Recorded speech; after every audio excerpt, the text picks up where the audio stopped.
I'm Kim. And I'm Camille. And this is Enneagram for the Culture, where two dope Black therapists discuss how therapy, Blackness, and the Enneagram come together. Hi. So today we are going to be talking to our friend Ciona, and she is a type 7. And if you want to learn more about type 7s in a deeper way, episode 11 on both seasons 1 and 2 are where you can find us really flesh out the type structure 7.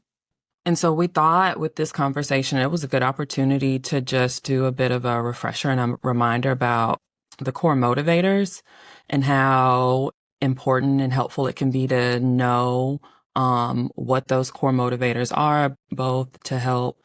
So it's the way I really encourage people. Like if I'm helping folks with finding their type, that's really where I focus. It's not so much on a test. I mean, like we've said, tests can be helpful, but really having a sense of what these core motivators are is the best way to figure out what your type is. It's one of the reasons we appreciate the Enneagram so much, kind of in comparison to other personality typing systems, if you will, is because it does a beautiful way of helping us to be aware of at our core what's motivating us to respond in certain ways or show up in certain ways. And so we wanted to offer that reminder and share what the core motivators are generally or briefly.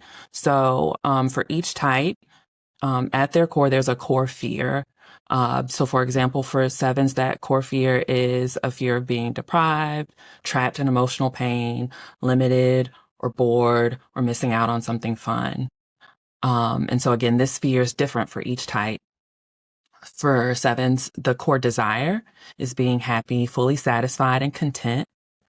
There's a core weakness for each type, which we're going to get into a little bit more in the next episode. So tune back in for that. And then the core longing. And this is essentially, it's like a message that each type, like you really long to hear or know is true. And for 7s, that's you'll be taken care of. Yes. And so each number, like she said, has those different messages, different fears, different desires. And that really helps to kind of give more understanding to the types. And so you can kind of stay away from falling into the trap of just relying on maybe a caricature of the number and of the type. And we also talk about that in the interview as well, that sometimes there are these flat, one-dimensional ideas of a type. And if you really go down deeper than just that flatness, you actually see what the person's motivator or fear or longing is. And so it's important to know that so that you're not just relying on the behaviors or the way that someone presents. With the character. And so you will see sometimes that's a frustration in the Enneagram community, is that people can just get stuck on the caricature and it doesn't give voice to the nuance of each person and each type.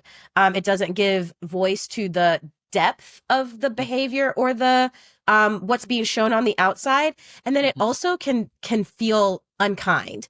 It can feel unkind when we don't fully see someone in their fullness. And so if it's just said in a caricature way or a one-dimensional way, then it can feel unkind to the person or just an unkind way of thinking about people, that there's more to it that sometimes meets the eye.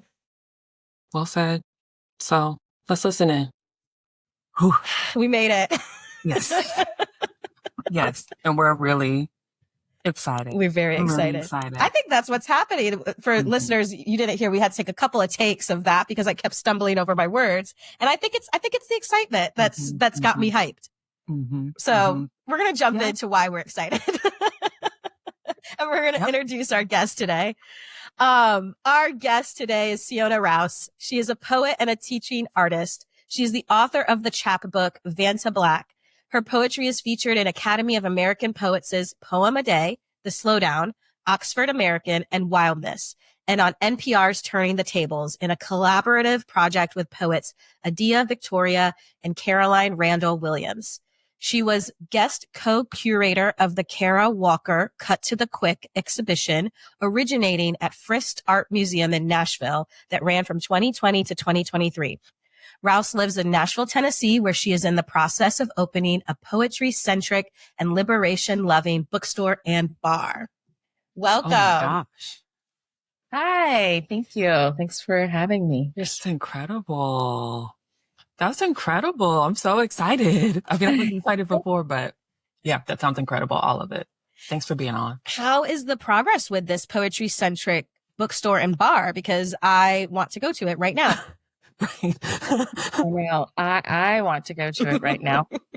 But so it's not quite ready yet, but I did do my first pop-up last week. Nice. So I'm just coming off of the excitement of selling books and putting an event together and bringing people together around books and libations. And it was really a fun time. So hopefully within the next year, or definitely within the next year, but hopefully we'll have the brick and mortar. That's incredible. And in Nashville. Yeah. Yes. Have you been? Have you been to Nashville? Yes. I love Nashville. I love Nashville. The food is so good. It's beautiful. Yeah, we'll be there. Yeah. Have there been I have never been to a bookstore and bar. Are there other models of this? And again, where are they so that I could go to them until yours opens? Yes. There happen to be a lot of models of it now. So I actually had a dream. And in my dream, I was running a bookstore bar. And I woke up and thought, oh, I love my life. And I love the life that I was creating for the community. And so I started writing it all down. And so that dream, though, was a while back. And there were maybe 2 examples of it. One is in Asheville, North Carolina, and they have a wine bar bookstore. And then in Washington, D.C., there's Best Boys and Poets. Yes. Which is so great. Yeah. And of course, I think it's more than a bookstore bar. It's a whole institution. But they do have, food. It's restaurant food, books and events, and we'll have all of those things as well. Very cool. Very cool. Yeah, but there's several now. There's one in New York City. I think I remember seeing one in New York City. Yeah. And would you be open at night, or is it mainly in the day with cocktails and drinks? Yeah, we're going to go into the night a bit. Not too late, because Mama needs to sleep, but it will go into the night. When I first moved to Nashville, we had a great place called JJ's where they were actually 24 hours. And it just was super because while it was this evening thing and they had drinks and coffee, it still maintained being like the perfect place to read a book or work. And it was never wild. You could just be there and enjoy people's company really late at night, and it closed, and we don't really have anything quite like that anymore. So I hope we'll be that place where we might not be turning it up at midnight, but you can be there. That sounds really cool. Thanks. Really cool. I'm in Charlotte, and there was Amelie's here Amelie's is still here, but for a while it was 24 hours, and it's not a bookstore, but library was how they coined it. And so there was a bakery, still is, and coffee. But yeah, I could just come in and work or read and connect or not. And then the pandemic happened, and they shifted from being 24 hours to, more traditional hours, if you will. And that just it's still cool, but there's something about being able to like go somewhere whenever and be able to just read, have a drink, have some coffee. Yeah. And I like to write, and sometimes it is really in the middle of the night. And so I'll often find myself at the Waffle House working on a book. I love that. That's so cool. I'm rooting for this and just already excited about it for you. And I think it's such a cool idea for the community to have. Yeah, I want that. We have a great bookstore here that I love, Blackbird, that does coffee and books. It's just got like a very nice vibe. The people are great. They try and really have inclusive authors and things and topics. But they don't have alcohol. And I would sometimes like a glass of wine or a cocktail while I'm reading, or I do go there and work. And so I think this is a great idea. Oh, great. I love this. Well, I'm going to write down all of the places that you all are naming as well. I like to know what places people love and why. And so Blackbird and Amelie. Yes. Yes. Amelie's. Yes. Okay. Yeah. Okay. We're gonna We got so get excited to about work. this idea. Let's just talk about So books good. for an hour. It's what I can talk about, Right, actually. right. So we kick off our conversation typically by talking about how our type structure has shown up for us recently. Would you care to go first, or would you like me to go first, Ciona? Yeah, I can go first. I think that's such a good question. And I like having that as a way to reaffirm when I'm showing up in the things that motivate me, and also to maybe check myself at times too. So I think this past week with doing my first pop-up, I saw a lot of my sevenness, and some of it were the things that I can celebrate about being a 7, and some were the harder parts. But one thing I will say is that a reason why I had this dream for the space so long ago, and didn't make it happen, is because I was constantly afraid that I would get stuck. And I knew I would love it. And then I thought, oh no, but what if I am trapped there? And that feels very suffocating for me. And so finally doing the pop-up and creating the experience and seeing how life-giving it was, and how adventuresome it really was to, curate books and try to speak to the community about them, and get books that were meaningful to what's going on in life right now. I could finally see how every day could be its own adventure, and how we could create some really special things in the community, and that it would just constantly refuel me and feel like something new every day. I finally could see it, and I was like, okay, yeah, I don't need to be afraid. Also, lots of therapy has helped me overcome some of that as well. But yeah, I think the 7 part of me had a good time. I loved it, and every moment of it felt fun. And so that, and even the parts that felt stressful, Yeah. I kept saying all week, like, oh gosh, there's so much to do still, and I have a huge list, and all of it's really fun. So, and I need that. That's incredible. Definitely something to be grateful for, that we can learn from, right? Like I'm not a 7, but I totally cannot identify with having, being inspired to do something and then having a fear, get in the way of you even trying. Right. And so that reminder that getting stuck could I'm thinking as I'm listening to you, some of the best adventures, that's a part of it. There's a point in the journey where you're kind of okay, We're all in. what's next? What are we going to do? But you keep at it. So, thanks for sharing that. And again, I'm really, really, really amped for you. I think that what you're doing is so important. And I think that the idea, the structure of it, because I so resonate, stuck is, for me, emotionally stuck, physically stuck, anything stuck. And I feel like what I've had to learn to work with that, to make my day, I call it diverse, make my day diverse, make my day have the adventure, even just as simple as not having a full virtual day, but having virtual and then somebody coming in and I need the switch ups. Because I get bored. And so, but the structure of your project is there's so many elements, which I think is the fun part about being a 7 is there's so many things I could do.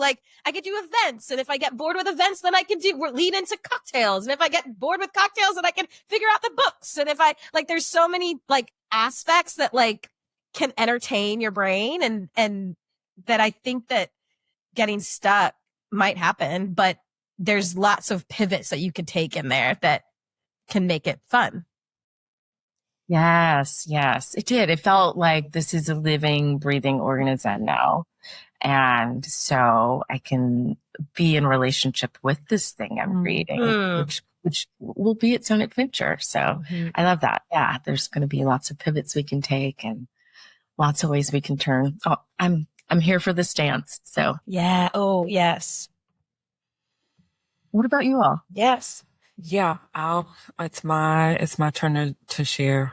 We're shifting the season and only one of us should share so that our guests can talk more. Imagine that. So I love hearing you all. So thank you. We've gotten that feedback, so we might have to revisit because everybody's been like, "Well, wait, Kim, what are you confused?" Today it's just me, and mine is not. It's actually not what I thought I was going to share. I thought I was going to get some help about game nights, but I'm not. I'll do that another time because as we were preparing for recording this morning, Camille helped me realize how my type really, just something that resonated a little bit more. She complimented me on my shirt, the purple in my shirt. Nice. And I really like this purple. And I showed her my matching sneakers. Oh. And I love sneakers. That's like a thing, love sneakers. But she asked a very important question, as Camille tends to do. And that was, do you wear sneakers do you wear shoes in the house all the time? And I said, yes and no. So pretty much only when I'm wearing sneakers. If I'm wearing slides or something else, then I'm going to be barefoot if I'm in the house. But if the outfit calls for sneakers, whether I'm leaving the house or not, the sneakers are going on. And they actually have to go on before I start my day. So I'll be running 3 minutes late to make sure my sneakers are on before I get. And so as I'm explaining this to her, I'm like, yeah, this is how my type is showing. Gotta look correct. Gotta get the and whole. She asked more great questions. What is it? And I'm like, no, it's a confidence thing. I feel like, I'm ready for the day. I'm prepared. I feel good about myself and how I'm showing up. And so sometimes I might even put on some fragrance. Again, nobody else is going to smell me if I'm working from home and not leaving the house. But for me, I just feel like I'm prepared and I feel good about how I'm showing up. So that's how my type has shown up for me, is I made that connection thanks to my amazing friend Camille, who asked great questions. I was like, hold up. The shoes are on. Right. You're working from home today. And if so like I said, if it slides, if it's something, if I'm wearing a dress and I'm not leaving the house, then I'll be barefoot. But if it calls for sneakers, the sneakers are going on. Yeah, it's not finished. It's not. Thank you. It's exactly. It's incomplete. And I can't show up doing this work feeling like something's missing. Nice. Are you a shoe person at home, Ciona? I do wear shoes at home often, not for the purpose of being put together, because I'm often not put together at all. But I think it's just become it's kind of a comfort. I have bedroom slippers, or I have some slides that are easy just to put on. I mean, I'll do barefoot as well too, but I like being cozy and comfortable. I love that. I'm not a shoe person at home. I think I attest it to being a Floridian and being born in Jamaica. I want my feet. I like my barefoot. I love being free. I feel like especially with winter and coming up now, I don't love my foot being enclosed. I love sandals. I love, the freedom of being able to get out of them quickly. I have on shoes right now because I ran an errand, but I want to be able to slip off a shoe fast. Yes. And I that's what I have on sandals right now. And it is that I love being able to toss them off. Mm-hmm. Well, I have on some very rare Air Max 97. And they're purple. Yeah, let me show you. Okay, let's see it. Yeah, those are nice. They match. That's great. It matches perfectly. I know. Thank you. Okay. I love that. Oh my gosh. So yeah, so that's a great example. And so you shared with us that you're a 7. And so how did you first learn about the Enneagram? What's your Enneagram origin story? Yes. Yeah, yeah. So I know you had a guest on, I think 2 years ago, Lisa Yabua, and she and I learned the same time, actually, together. We were working at a summer retreat area, center camp kind of place together. And one of the people there, her mother was really obsessed with the Enneagram. So this was like 25 years ago. And so everyone there that worked there got to learn the Enneagram and became super obsessed with it over the summer. Like that's all we did. We typed each other, we typed new people, or we spent our days being like, oh, well, she is a 7 or she is a 3. And then I took that back to college with me and made everyone of my friends take the test. And I was really excited about it. I loved it. I think I always was attracted to personality typing. Mm. But what I thought was unique about this was that it was more about motivation.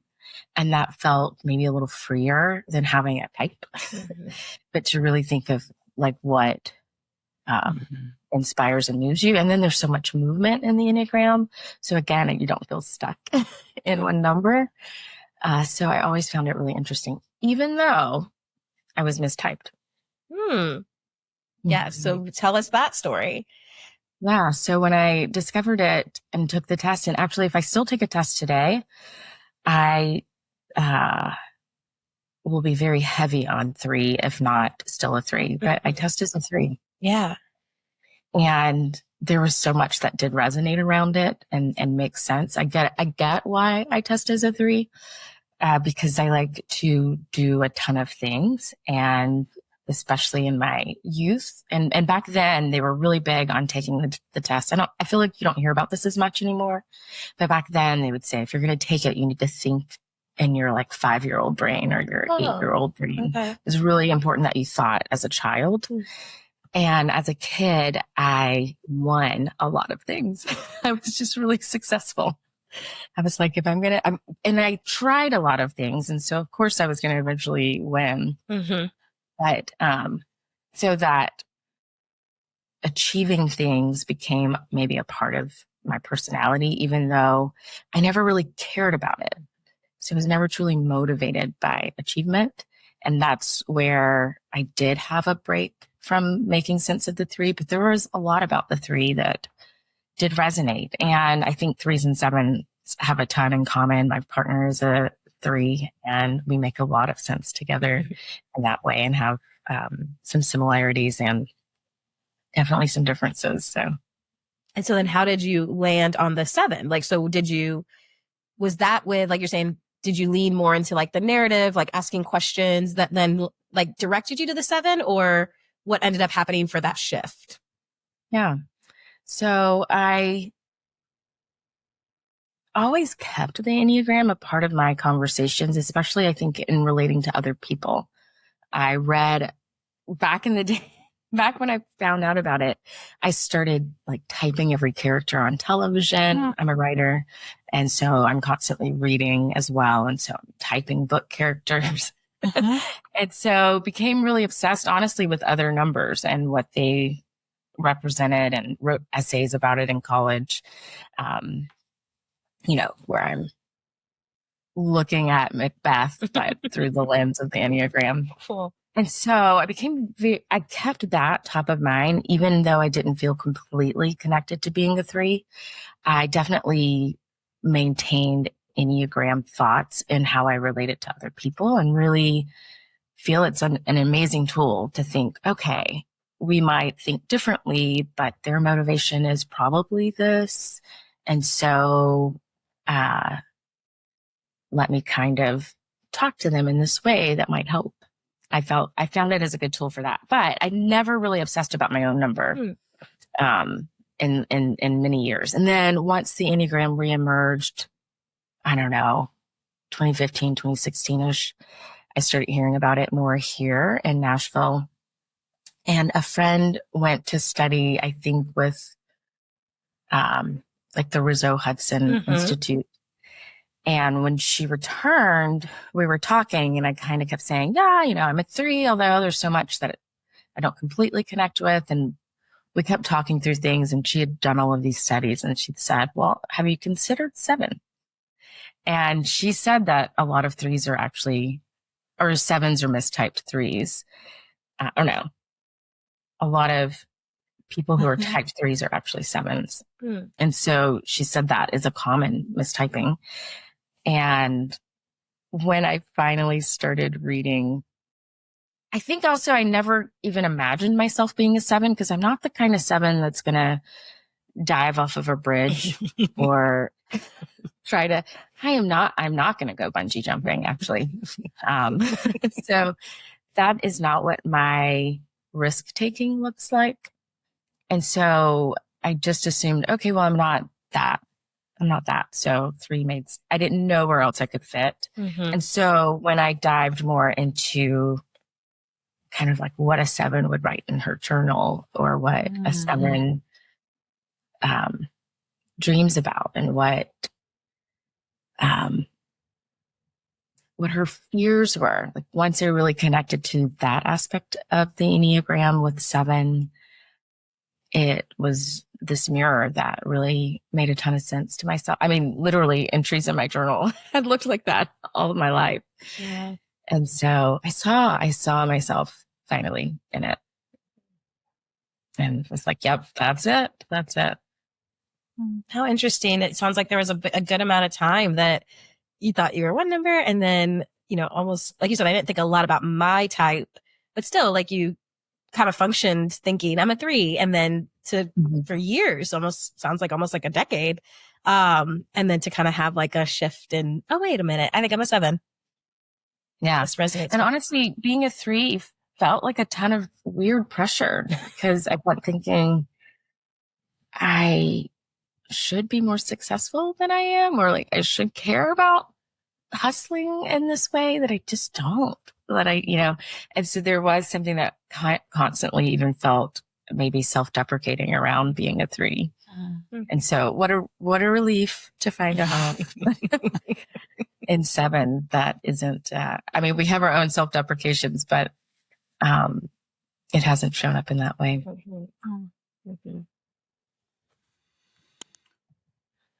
I'm curious, and this will kind of tie into the next question, but I'm curious, like, with that journey of landing on a type that feels like home for you, how impactful. So you're talking about how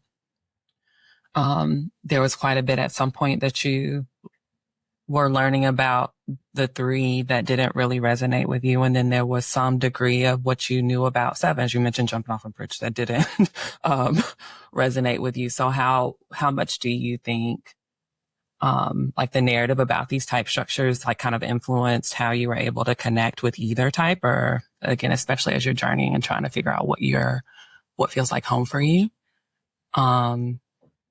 Was the initial like curiosity that rose as I was listening, but the actual question is, can you talk about like your experience as far as noticing how your type intersects with your Blackness? Yeah, I answer that however you want. Either question.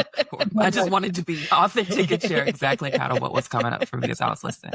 Yeah, no, I appreciate that. I appreciate all the places that you went. I mean, honestly, there really is a real freedom in it. I think as Black people, we have been told to be twice as good. I mean, all of us have heard that at least 3 times as good, maybe, to be excellent. And so even to be given this number when I test, that's all about, I shouldn't say all about, 3s care about other things too, but there is so much weight on success and excellence and having it all put together, and so many narratives around Blackness, especially growing up. I feel like were about our struggle and our overcoming it and our rising above and being great. And so to find a home in a place that really cares a lot more about being motivated by joy has been a real balm, and maybe even difficult to say aloud in some ways. Like, I really do just care more about joy.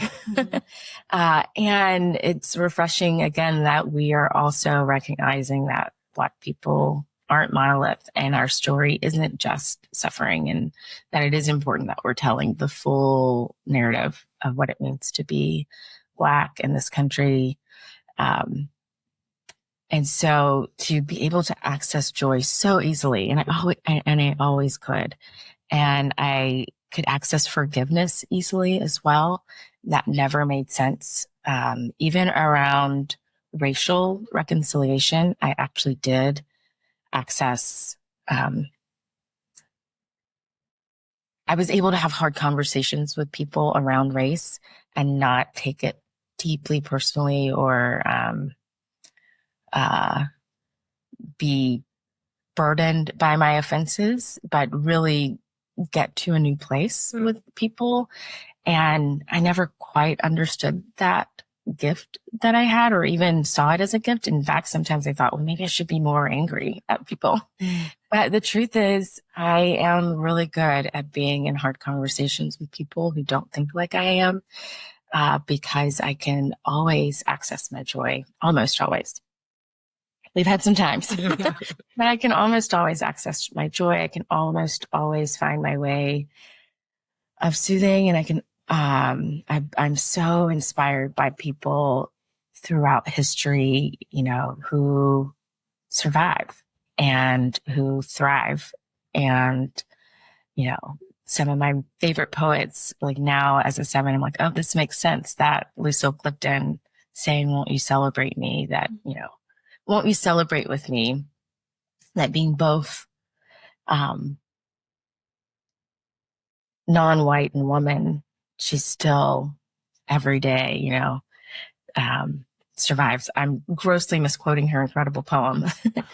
But saying, you know, like every day something tries to kill her and fails. And the idea that instead of just writing a poem about being downtrodden, she's celebrating how much she's constantly rising above it. And not just rising above it, but like living fully and loving her life. And so much of her work is about that, while also recognizing the hardships, you know, she's able to live with the both. And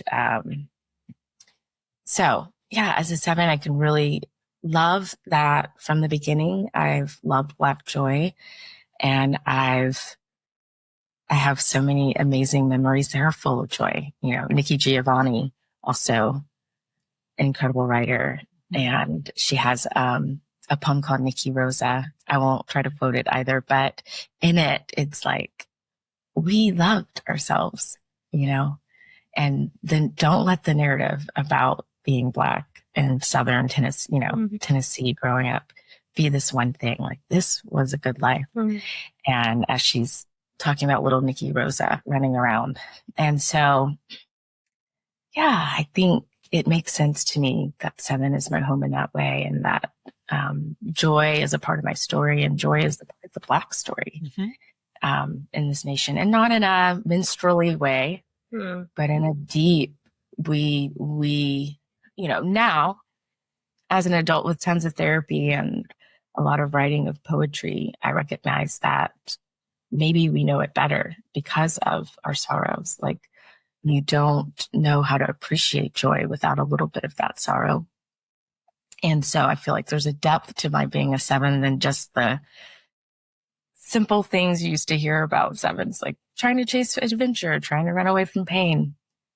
I'm now like, okay, I can sit on the couch with pain and my joy is more amplified and appreciated and celebrated because I recognize this pain exists.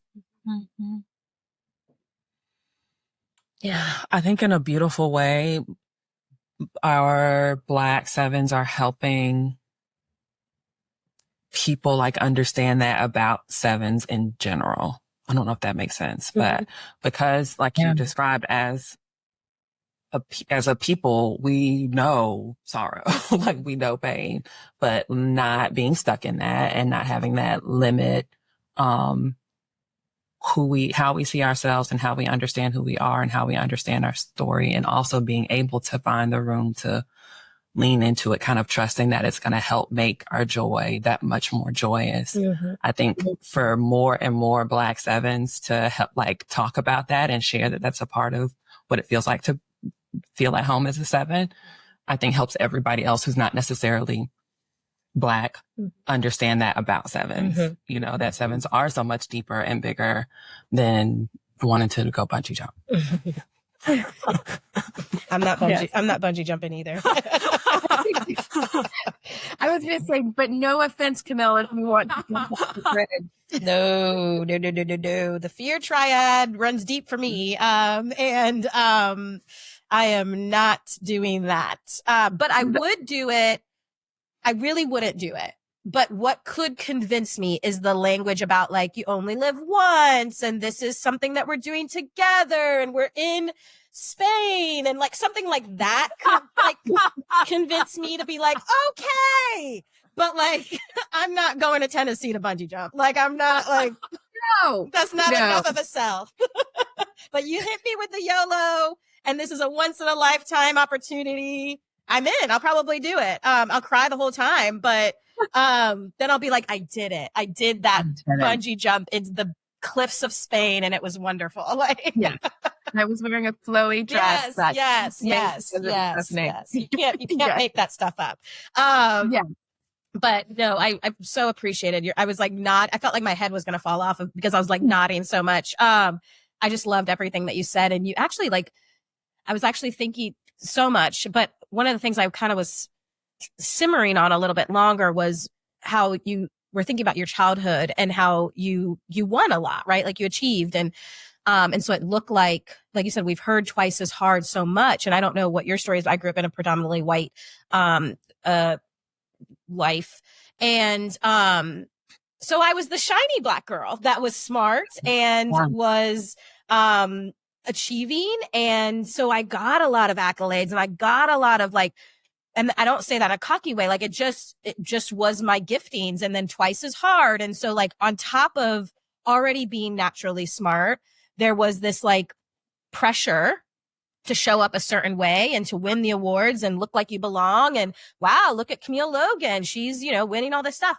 And so then it does like this, when we are in those situations, like the pressure, but then also the like, I want to say normalization of the, unique Black person. I think that there's a term for it, actually, the magical Negro. And it's like how that even is placed on us as children. Cause a lot of us achieved a lot of shit. Like a lot of us a lot of us have that story of, yeah, I was the one Black kid in my AP classes. And there was praise to that. But then what you said of like that, I so agree. Like for me, like when I realized that like I actually don't like that stuff, like I can do it. I can do it very easily. But I don't actually like it. And like, so in college, like I purposely did not do certain things. So I was like, I don't want to be the president of X, Y, and Z and A, B, and C. Like, I don't care. I just want to have fun. Like, and actually recently my mom was talking about us growing up and she was saying that, she was like, Camille, you were so smart. I thought you were going to have this big career. And I do have a big career. She corrected that. But she's like, I thought you were going to be a doctor or like like you were getting all these good grades and all this stuff. And I kind of looked and I was like, I didn't want to do that. Why would I go to school for that many years? Like, I did not want to do that. Could I have done it? Absolutely. I could have done it.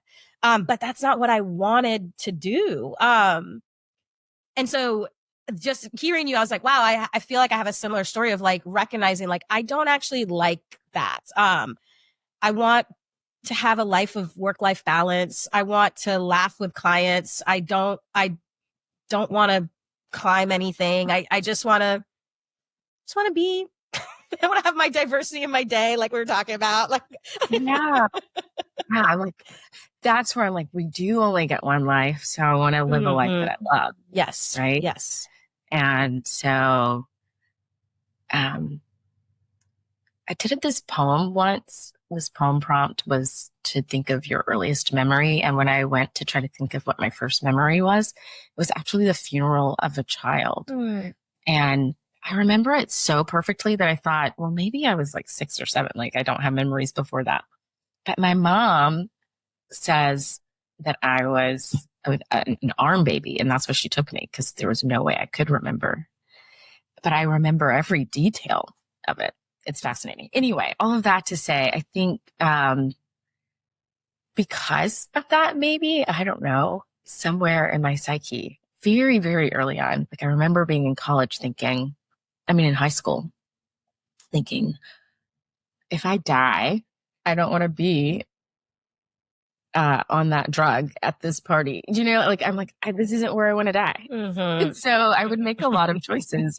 And so sometimes I do things that, other people think are crazy, like fly into Zanzibar without a hotel or plan, and I'm just like, okay, I'm here in Zanzibar for the weekend. And figuring it out as I go.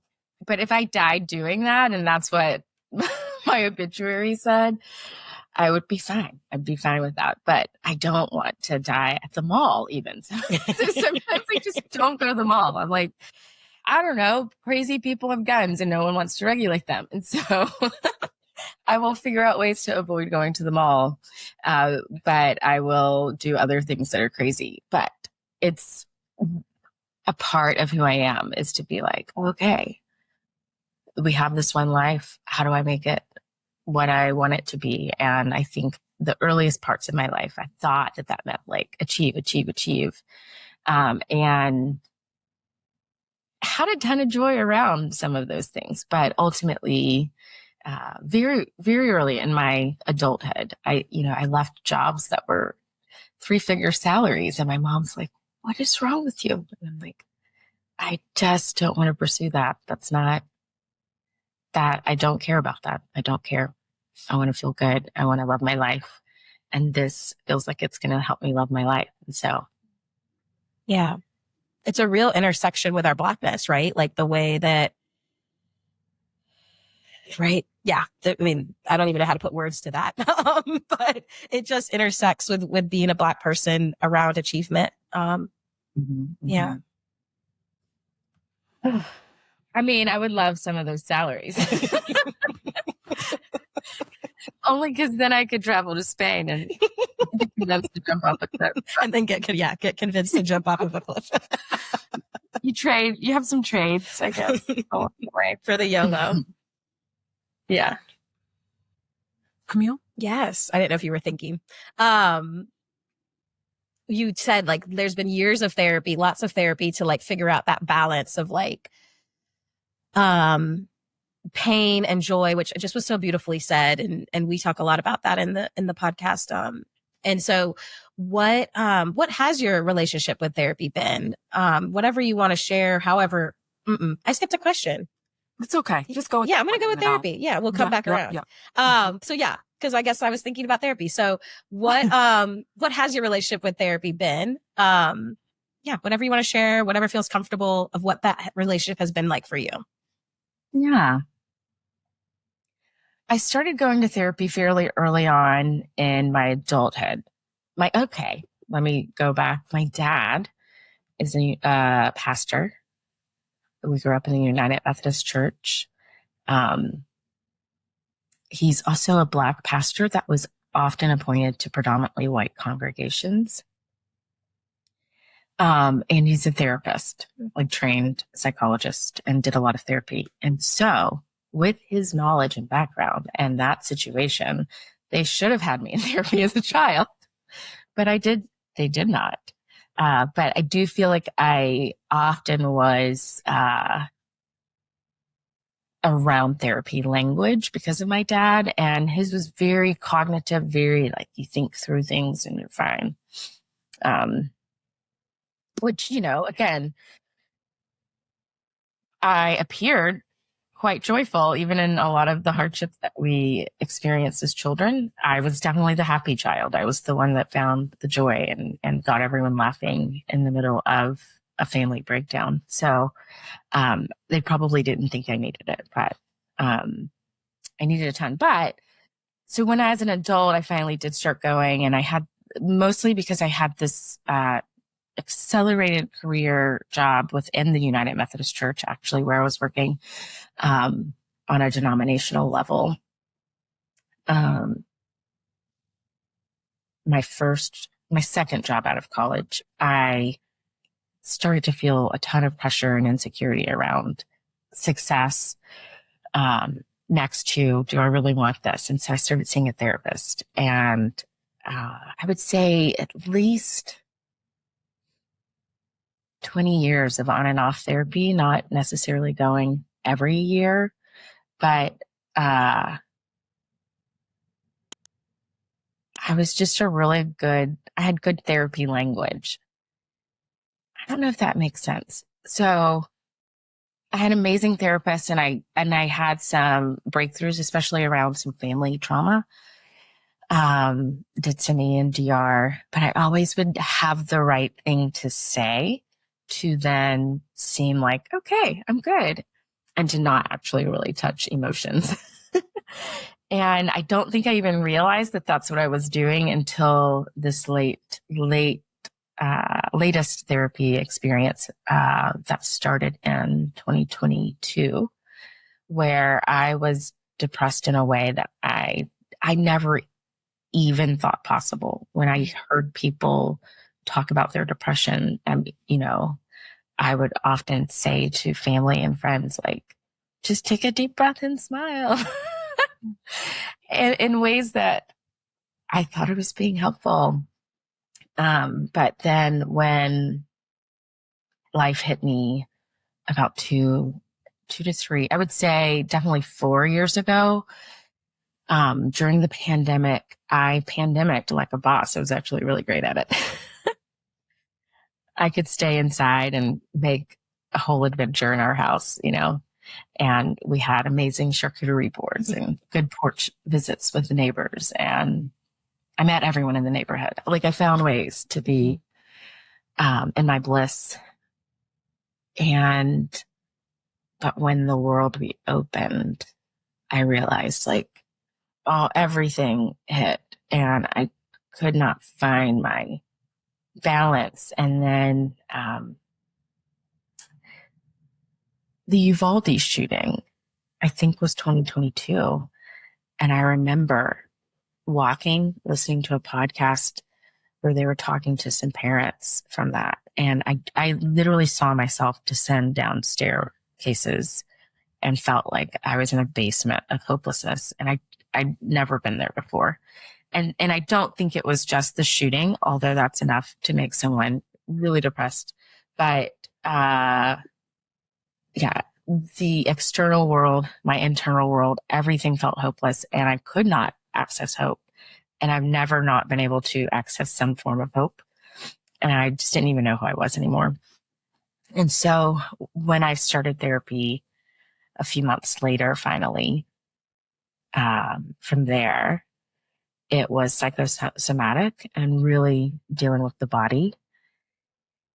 And here I was again, able to say some things that made sense. And then she would say, get on the floor and talk about that. Or, do cat cow while you're talking about that. And then, oh my God, all of these emotions that would break forward if all of a sudden I'm having to be actually in my body.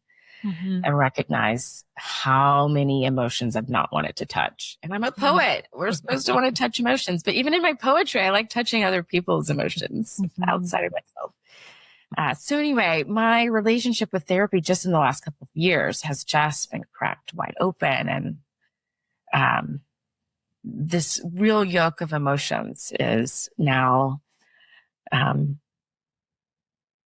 upon me and being stirred and made into something that I hope is good. I hope it's going to be great. I'm in the process still, but finally starting to touch on real feelings. And that is where I'm now learning, like, okay, I don't have to just leap quickly to the joys, but I can experience the hardship next to the joy and allow both of those feelings to be right. I definitely still can find that it creeps into my language that, like, oh, I want to feel better, or, oh, I want to get through it. I think I even just said it. But the truth is, the getting through it is the accepting of myself, which is accepting the harder things and the lighter things. Thanks so much for sharing that. I know that, I mean, that was very vulnerable, you know, just being so honest about what your experience has been. I really appreciate it. I trust that it's really going to help some folks, you know, who are listening, because I think we can all identify and relate on a few levels. So just yesterday we were talking about how, you know, as a 3, as a 7, we were speaking with a 1, how we can all, as Black women, learn how to not be attuned to tender, vulnerable feelings as a way to just like protect ourselves and to get through. And so the gift and healing that we deserve to have spaces and community to help us to like learn how to slow down and tend to those feelings like it's just something that we deserve, but again, can be really, really, really scary and really hard and really uncomfortable. So I appreciate you sharing that, especially. And the part that you mentioned about, you didn't say grief, but like in the, you know, hearing the podcast that you were listening to and how that kind of, you know, you talked about could feel the distance. Like I've had that experience with grief of like for years and years and years having experienced different losses, but then it's like a something that really like you said, it's not just about that thing. Like you can feel that it's been a number of things maybe that for years you haven't been giving yourself the space to feel. And so then you have the choice to choose to like learn how to take care of it or how to try to just keep pushing through. So a lot of that really resonated. Grief is the word. Grief is absolutely the word. Yeah. And I think so many of us walk around with our griefs, and I think grief is such a uniter. I say so many of us, all of us. I mean, I was this child with this grief about a child being killed that I never even knew. I didn't know the child, but I knew that mother's scream, you know? And so very early on, I knew a grief that I just didn't address or talk about. And I think all of us, if we don't know grief, we're going to know grief. And if we somehow die too young to know grief, like that little child, then we leave someone grieving. But we're all in this relationship with grief. Absolutely. And yet we don't handle each other with that tenderness of grieving humans. And I want to do that more. I want to do that more. It's powerful. Yeah. Thanks for naming that word, Kim. Yeah. Oh, you're welcome. Thank you for sharing, really. Yeah. Yeah. I remember when we first learning about 7, I think it was actually in that Rizzo Hudson book, and or maybe somewhere else. And they talked about grief with 7s, that like 7s like secretly really actually really feel that and understand that and have a like, like I think they were talking actually about like Stephen Colbert and like how they think that he's a 7 and how like, you know, funny and, you know, whatever, but that like when you really hear him talk, like he actually speaks a lot about grief. And so it's interesting that you shared that and then like talking about it with this shooting that's just so terrible and just like nonsensical. And like, you know, like things like a child dying, like that funeral, like, yeah, the suckiness of life sometimes. And how like overwhelming that can feel, and depressing that can feel, is hard to navigate as humans. Yeah. You know, I'll share one more thing. It's hard and you can take it out if you want. And I won't go into great details about it, but in 2000, 2008, I had this idea for a novel. I write poetry, but I had this fiction character who came to me, and she had gone through this real horrific thing. And I started writing about her, and I created a vision board, and I never quite wrote the story because I'm always starting something new. But I did start all of these conversations with her and exploring this character. And then when I finally started doing psychosomatic work, in therapy, and having like my body actually connect with emotions, I was on a walk, and all of a sudden I realized that around 2008, the thing that I was writing about her, this tragic thing that happened, actually happened to me. I did not know. And I don't know if it was the 7 part of me that like protected myself and just went to good feelings, or just whatever my body did. My body in its superpower was like, you can't handle this. Yes. And so it created this character outside of myself who held it for me. And I actually, on this walk, I started crying out of gratitude for this character. And I had also started, for some reason, I returned to her and I started writing about her as well. And I think I needed to get to the work and actually get in my body and actually touch my griefs to ever be able to even see a major grief that had actually happened to me. It's crazy. I mean, I think the Enneagram or the body or the mind, all of these, the mind is the body, all of it is this superpower in the ways that it can protect us. And obviously we need to do the work to say like, oh, I don't need that protection anymore. I can keep moving forward. But there's such freedom that I'm learning when I am willing to touch my griefs. And,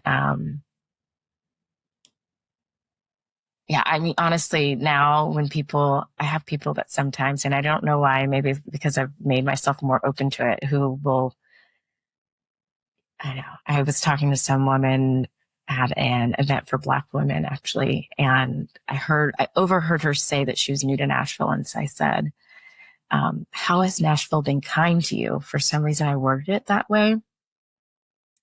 And maybe because I worded it that way, she immediately led into how her father had died right before she moved to Nashville. And so Nashville has been her place of healing and like starting over after this real tragedy. And then we had this amazing conversation about her dad. But I was like, oh, at hello, we have entered into grief. And I love that. Like, let's break through the rest of it. We could have sat there with our cocktails and talked about traffic, but no, we got to go into how this is a place of healing and grieving and being made new as she remembers her father. And I'm so grateful that this therapy and kind of coming home to my number has opened me up to that. Us too. I'm grateful for that for you. And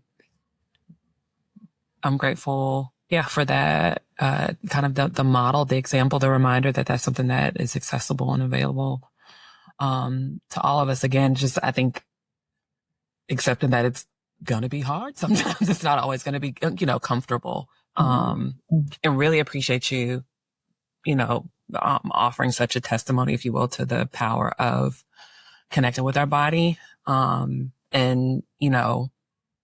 even in, and especially in at times the therapeutic space. And again, for Black people, for us to know that it can be a practice to have a space that's safe, to connect with a professional who can help you to like heal from some wounds that perhaps you are repressed for you that you're not even aware of, and that can happen through your body, not your body, the like you said, superpower, the miracle of our bodies. So I really appreciate you sharing that too.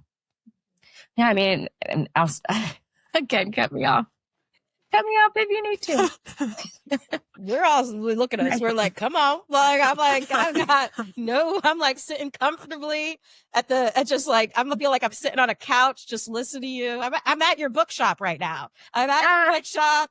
I've got my drink. There's some nice music playing, some candles. I'm comfortable. Keep going. What are you gonna say? I want that to happen. That's me at the bookshop having these conversations.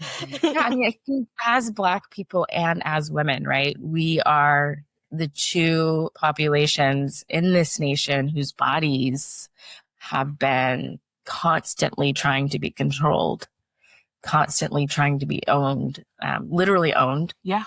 And then still trying to be owned. And so they're the most radical thing that we can do to be in our bodies, to be in them, and to claim them, and to allow whatever power that our bodies have work for us. Yeah, absolutely. Yeah. And you've used the word freedom a lot in our conversation today, and how that is an avenue to freedom, is for us to be in our bodies, and you said something earlier that you were like, sitting with the grief gives me the freedom, right? Sitting in our body gives me the freedom. Like, just how freedom is connected to that connection. So yeah. Has there been a one thing that you've learned in therapy, that you've learned while doing that work? I know you said you're still in the midst of doing it. But if at any point in your therapeutic journey, has there been a one thing that continues to really resonate with you that you don't mind sharing, that might be helpful for some of us? Man, so many things. And it's taken, different steps along the last many years. But I would say the most recent thing that I've really held on to, and I have Post-it notes all over my house that say this, is that I wrote down, after talking with my therapist, that nothing is all or nothing. Nothing is all or nothing. And that has been really amazing for me, because when I get whelmed by things, or when I just, sometimes I'll avoid doing laundry because I don't have time to do all of the laundry, just basic things like that. And it's I don't have time for all of it, so I'm just not doing any of it. And it's well, no, I don't have to all or nothing this. Just do a load, and that's how you get it all done. My partner always says, he says, you eat an elephant one bite at a time. Mm-hmm. And so, and I have a hard time. I'm no, I don't actually want to eat an elephant, but whatever it is, one off of it. A whole elephant, and I need to do it in an hour and a half next. And so that has really helped me with forward movement, but also emotional things too. Just recognizing that if I'm feeling something, it doesn't have to be all and everything, right? Or I don't have to avoid the feeling of it because I'm afraid it's going to take over me. Because I'm no, I can actually touch it for a minute, and I can keep going, or I can cry it out. My therapist says to, give myself permission to cry it out, and then shake, or, do something in my body, or get up and just, listen to what needs to happen in that moment without thinking, oh, I'm going to be here forever. So yeah, I've got these notes everywhere. And then I would say the other thing is self-acceptance. And I think I loved, things from the Enneagram to personality types to even just books about self-help. I really devoured a lot of that when I was much younger. And I think part of it is because I want it to be helped. I want it to be better, not in a competitive way, but just to actually feel better in my life, to be happy and to like live the life that I wanted. So I'm constantly reading these things to get there. And, I'm now realizing that accepting fully who I am is the work of living my full life, as opposed to trying to be something else or trying to like change that. And even if any change happens, it only happens from actually accepting who I am now first. And so those have been really key to me. And again, are on notes all over the house. Reminders. Yeah. So beautiful. Thank you for sharing those gems with us. Like for us to hear those words of it doesn't have to be all or nothing, and that we can accept ourselves in this moment. When you were saying that, I was, Lisa, actually, and I know you mentioned you guys are friends, and she's the one that directed us to you. She, shared something recently. So I found it in my notes just in August, and we were talking about something, and she shared this quote that, she had heard recently that said, everything is one thing and nothing more. And it's from The Alchemist. And so, that I thought that when you were talking, I was like, oh, that reminds me of that quote I just heard, that everything is one thing and nothing more. And even the way that applies to the all or nothing thinking, but even how it applies to the self-acceptance thinking, of what you shared of, it could just be this one thing and nothing more. Yeah. Oh, I love that. Mm-hmm. I need to read The Alchemist. I've heard so many people quote I've never read it. Kim, have you read it? I was just thinking I need to read it too. I have it, I'm pretty sure. But yeah, and I feel like it's been coming up a lot, lately. For me lately, like people are quoting it or it's being posted or somebody references it. So, is it an old book? Like, is it like, yeah? I think it's been around for quite a while, but I don't know how old. 88? I love the word alchemy and that idea of,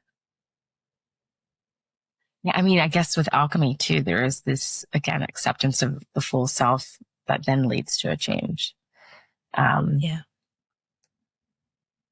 You are a thing fully, and then it shifts. Yes. Okay. Looks like we've got a homework assignment here. We're going to read The Alchemist. I know. Hey. Book club.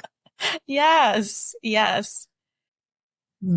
Thank you for all of this and those gems. And we'll do the question that I skipped, which is a beautiful way to sort of end is, what is a hope that you have? And you talked about how hope is always something that's close by for you. And, what is a hope that you have for Black people? And that can be on an individual level and then also, on a collective level, something that you hope for us when it comes to growth, in whatever shape or form that takes.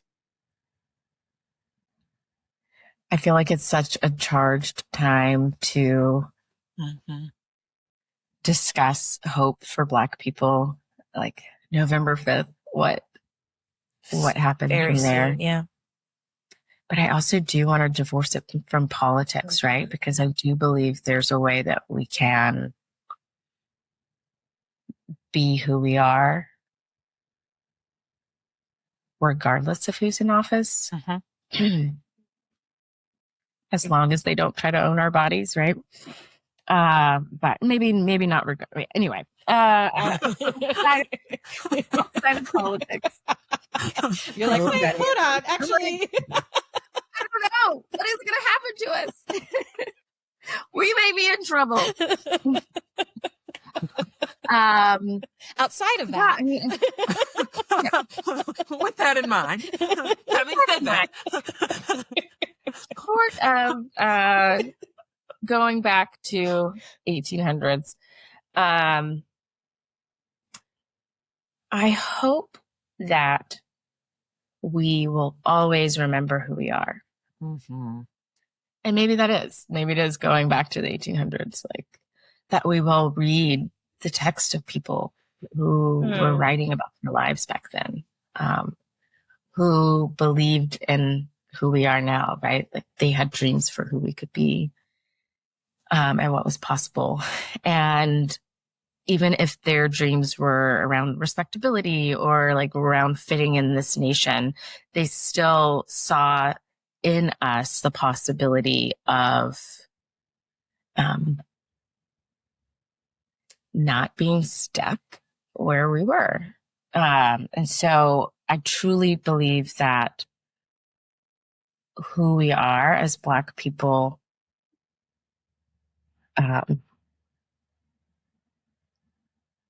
are an empathetic people, a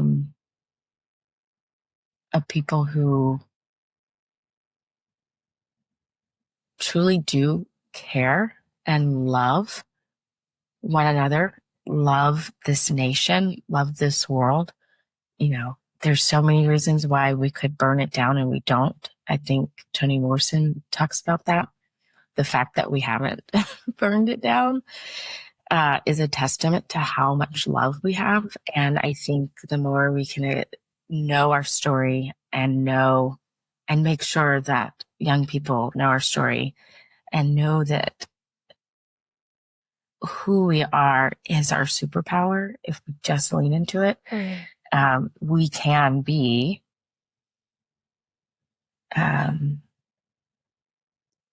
leaders who change the dynamic, who don't make people think that the pressure to succeed in the ways that capitalism says succeed are the end all be all of everything in life, but that success might look like love, which almost sounds cliche to say, but I don't know. I think we are people who can believe in the power of love and hope and beauty, aesthetic beauty, and innovation that is genuinely helping people as opposed to just lining our pockets. I believe that that's who we are. And I want us to keep, I think we're doing it. So my hope is that we keep doing it more, and that we become this example for the rest of the world that there is another way is possible. And look, we have all these Black leaders doing it, you know? Yeah. Do y'all ever answer this question? I'm so curious. I don't know if anyone has asked this when we were recording, but I can tell you what you just shared that resonates so much with me as far as what my hope is. I'm also thinking about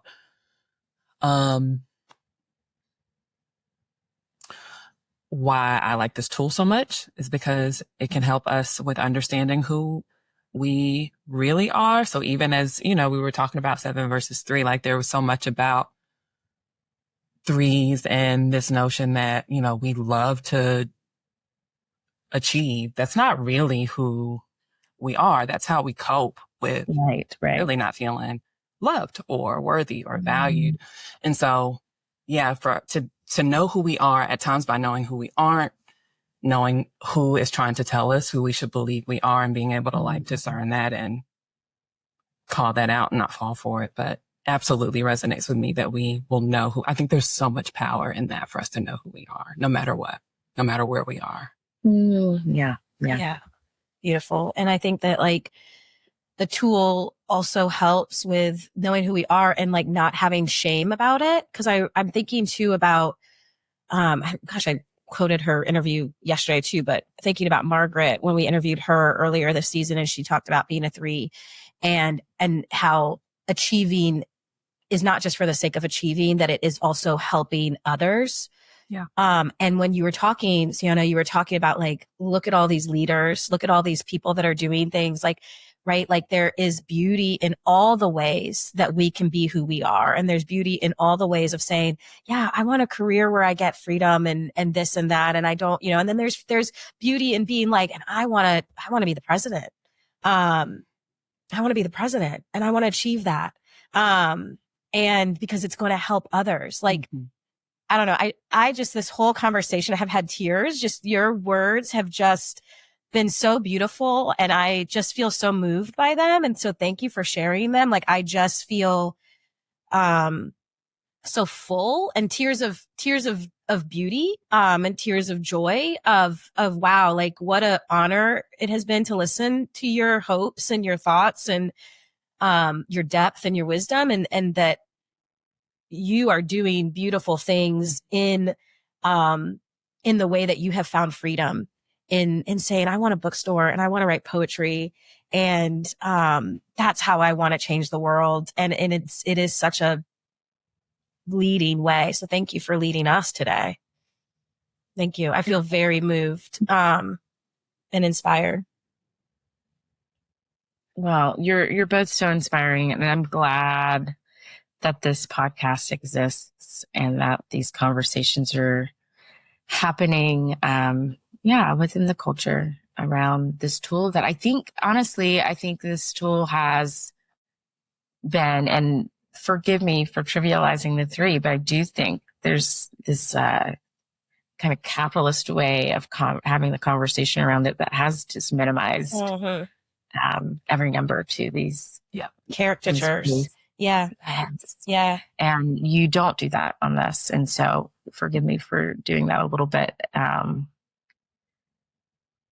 Even as I love my threes, as I said. But there's a beauty in what you're bringing and the conversations that are being had about what a full and wonderful tool this is, and how we can be full individuals. And all of these numbers have access to that.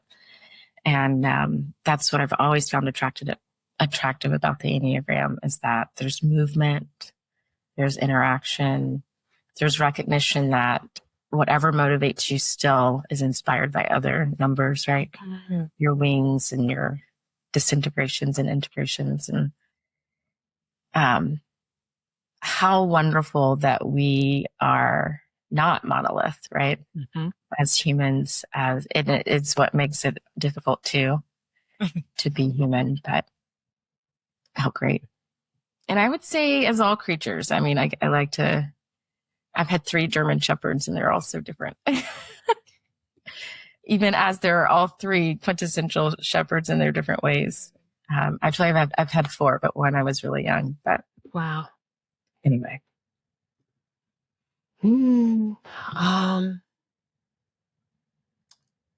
Well, you shared with us already some upcoming projects that we're excited about. So anything else that you'd like to share as far as your work and how people can connect with you and the work that you're doing?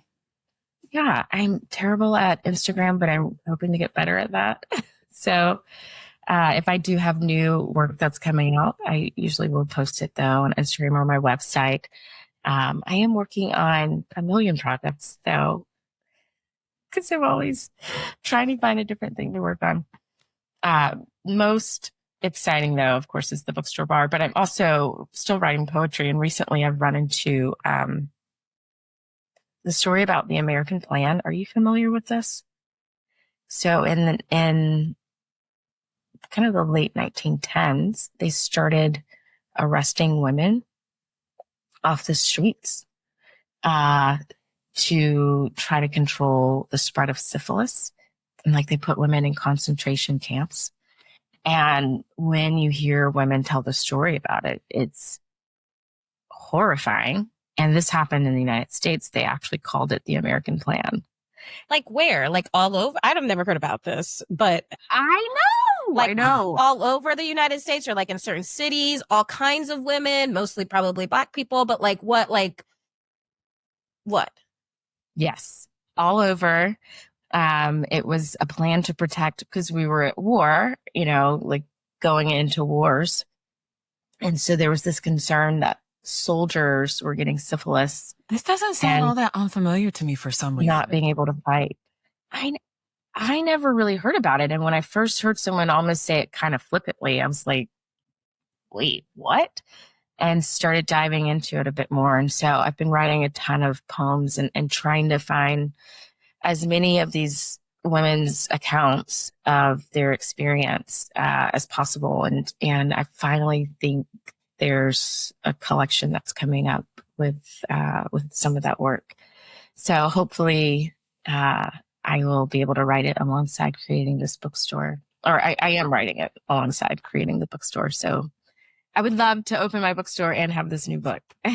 So then what happened? How did it end?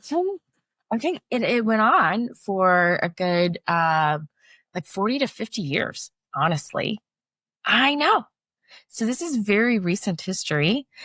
And some women were prostitutes, and so people were okay with that, which is not an okay. entire different conversation. But sometimes it just was a woman that was comfortable in her body, and they didn't like how comfortable she was in her body, so they were going to take her off the streets, and they would poke and prod on them, test them, keep them confined. And for some people, it was just for a couple of days. For others, it was, like months to years. And this tragic thing that happened to so many women in the United States, and it was all over. I think, places in California, Kansas, there are a couple of places where you just heard more prevalence of it. They took it more seriously, maybe. But it was a federal plan, so anywhere could do it. You're looking it up, Kim? Yeah. So I think I forget the name of the Chamberlain Act. Chamberlain Kahn. Chamberlain Kahn, thank you. The Chamberlain Kahn Act is KAHN is the actual title, but they nicknamed it the American Plan, which feels so. And it was a lot of Black women, as you named, who, especially the ones that were kept longer, were Black women. And so, yeah, I'm hoping to tell that story and make it a part of what we do really know. And, what we talk about in American history. Like, there's no way to talk about the war without talking about this, I don't think. But we did. That's how I got through high school. And so I hope to change that narrative, because when we look at things like Project 25 and all of these other things people are putting on paper, and we like to say, like, some of these books we read are dystopia. It's dystopia based on realities that happened before. And, we know that slavery happened. And this happened less than 100 years ago as well. And so that reality that we can keep repeating these things, I think, needs to be in the forefront of our mind. I think a lot of, when I think of people who are undecided right now, and again, I'm making it super political, but I think it's easy to be like, well, I don't want to be extreme, but we've had extreme things happen on this soil, and extreme things can happen on this soil again. So it's really important that we tell those stories. Absolutely. Thank you. Yeah. So that's how people can find you, is this upcoming project and the books. Yeah. We're going to have to be at the bookstore with a drink for We'll be in Nashville. I invite you. I'm going to get a stiff drink when you reveal those poetries, those poems. Right.